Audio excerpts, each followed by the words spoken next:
ప్రభునందు నాకు అత్యంత ప్రియమైనటువంటి వాళ్ళారా, మన ప్రభువును రక్షకునైనటువంటి యేసుక్రీస్తు వారి యొక్క శుభనామములో మీ అందరికీ నా హృదయపూర్వకమైన శుభములు, వందనములు తెలియజేస్తున్నాను.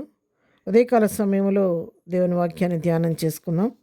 ఈరోజు వాక్య ధ్యానం కొరకు మనం తీసుకున్నటువంటి లేఖన భాగం యోబు గ్రంథము 5వ అధ్యాయం 11వ వచనం. ఆయన దీనులను ఉన్నత స్థలములలో నుంచును, దుఃఖపడి వారిని క్షేమమునకు లేవనెత్తును. ఆమేన్. దేవుని నామునకు మహిమ కలుగును గాక. అవును, మన దేవుడు దీనులను లక్ష్యపెట్టే దేవుడు. ఆయన దీవులను నిర్లక్ష్యం చేసి దాటిపోయే దేవుడు కాదు, కానీ దీనుల ఎడల ఆయన కృప చూపించే దేవుడు. పెంట కుప్పల మీద నుండి దీనులను పైకి లేవనెత్తే దేవుడు. నేల నుండి దరిద్రులను పైకి లేవనెత్తే దేవుడు. దీనుల పట్ల కృప చూపించే దేవుడు, జారిపడే దేవుడు. ఎవడు దీనుడై నా మాట విని వణుకుచుండను వాణ్ణి నేను దృష్టించడని చెప్పిన దేవుడు దీనుల పట్ల ప్రత్యేకమైన శ్రద్ధ కలిగి ఉంటాడు. అదేవిధంగా దుఃఖపడే వారిని ఆయన చూచి దాటిపోయే దేవుడు కాదు, వారి కన్నీటిని చూచి అలాగ ఆగిపోయే దేవుడు. యేసుప్రభు వారి లోకంలో సంచరిస్తున్న సమయంలో మరి ఆ గుడ్డి భిక్షకుడు ఆయన యేసుప్రభు వారి మార్గంలో వస్తాడన్న సంగతి తెలిసి ఆయన ఎంతో వేదనతో ఆ కళ్ళు కనబడిన పరిస్థితిని బట్టి మాట మాత్రం తెలుసుకొని ప్రభువారు తన ముందుగా దాటిపోతున్నారన్న సంగతి తెలిసి ప్రభువుని కలుసుకోలేడు, చూడలేడు.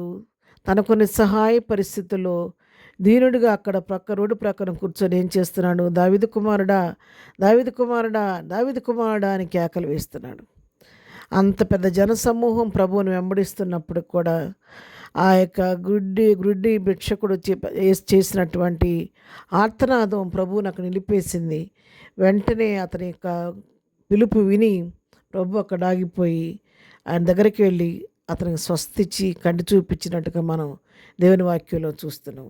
అంటే ఆయన వేసినటువంటి ఆ కేకలో, ఆయన దుఃఖంతో పెట్టినటువంటి ఆ యొక్క కేకలో ప్రభు విని అతనికి కావలసిన దాన్ని ప్రభు ఆయనకి అనుగ్రహించారు. ఎవరో కాదు, ఇప్పుడు మనం చదివినట్టుగానే యోబును గురించి మనం చూసినట్లయితే యోబు ఆయన ఎంతో ఐశ్వర్యవంతుడు, యథార్థవంతుడు, నీతివంతుడు, భక్తిపరుడు, దేవునికి ఇష్టమైన బిడ్డ, దేవుని చేత మంచి సాక్ష్యం పొందినటువంటి వ్యక్తి.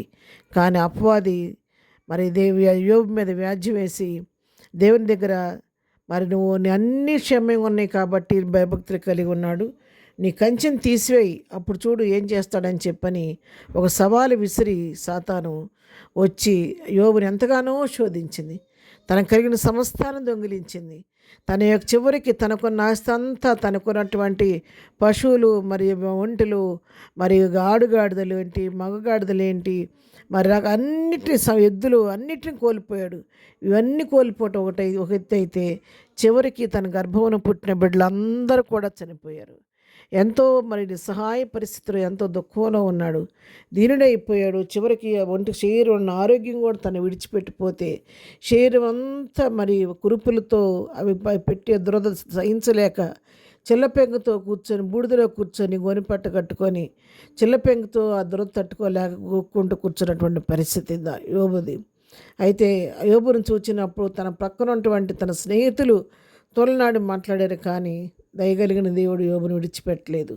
ఒక సమయం వచ్చినప్పుడు యోబును తిరిగి జ్ఞాపకం చేసుకున్నాడు. మళ్ళీ తిరిగి అతను ఆశీర్వదించాడు. అతను పోగొట్టుకున్న ఆరోగ్యాన్ని అతనికి ఇచ్చాడు. అతనికి మళ్ళా బిడ్డలను ఇచ్చాడు. తనకు ఇచ్చిన ఎంతైతే ఆస్తి పోగొట్టుకున్నాడో అంతకు రెండింతల ఆస్తిని తిరిగి మళ్ళీ ఇచ్చి యోబుని ఎంతగానో ఆశీర్వదించినట్లుగా మనం చూస్తున్నాము. ఎందుకంటే ఆయన దీనులను పైకి లేవనెత్తే దేవుడు, నీళ్ళ పట్ల కృప చూపించే దేవుడు, ఉన్నత స్థలంలో పెట్టే దేవుడు. మరి యెషయా గ్రంథం 60వ అధ్యాయం 20వ వచనం మనం చూస్తే, నీ దుఃఖ దినములు సమాప్తములగనని చెప్పినట్టుగా ప్రతి వారి జీవితంలో దుఃఖ దినాలు కొన్ని దినాలు ఉన్నప్పటికీ అవి సమాప్తమయ్యే దినం కూడా ఒక దినం ఉందని నమ్మండి.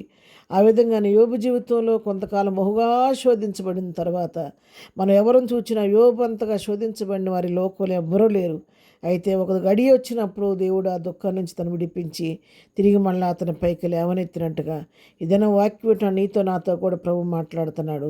నీ దినస్థితి నుంచి నేను ఉన్నత స్థితిలోకి నడిపించే దినం ఒక దినం ఉంది, నీ దుఃఖం నుంచి విడిపించి నేను క్షేమస్థితికి నడిపించే దినం ఒక దినం ఉందని ప్రభు మనకు వాగ్దానం చేస్తుండగా విశ్వాసంతో ప్రభు వైపు చూస్తూ ముందుకు సాగిపోదాం.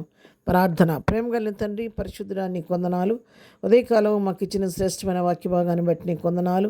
నువ్వు దీనిలను కనికరించే దేవుడు, దుఃఖపడేవారిని విషయంలో ప్రభా శ్రద్ధ చూపించే దేవుడు కనుక అటు విధంగా ఎవరైతే ఉదయకాలం దుఃఖంలో దీనులుగా ఉన్నారో అందరి పట్ల కృప చూపించండి. ఇదైనా మేము చేయ పని పట్ల తోడుగుండండి. వెళుచున్న మార్గాలని కాపుదల దయచేయండి. ఇదైనా బర్త్డే మ్యారేజ్ చేసుకుని బిడ్డలను దీవించండి, ఆశీర్వదించండి. ప్రతి వారి అవసరాకరవి నామలో తీర్చమని యేసునామములో ప్రార్థించి అడిగి పొందుకొని ఉన్నాము తండ్రి. ఆమెన్. ప్రభు కృప సదాకాలము మనందరికీ తోడై ఉండి నడిపించును గాక. ఆమెన్.